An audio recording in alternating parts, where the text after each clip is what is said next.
100 minus 73. This 0 is in ones place, this 0 is in tens place, and this 1 is in hundreds place. This 3 is in ones place, this 7 is in tens place. Now subtract. Take away 3 from 0. You can't take away from 0. So you need to borrow. For borrowing, go to the next column. In next column you have 0. So we cannot borrow from 0. So next, go to next column.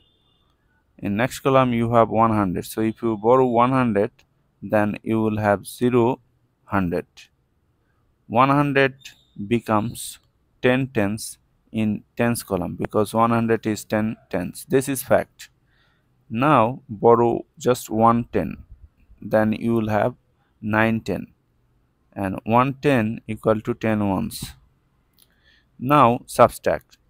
Take away 3 from 10, so you have 7. Take away 7 from 9, so you have 2. That is 27 is your answer.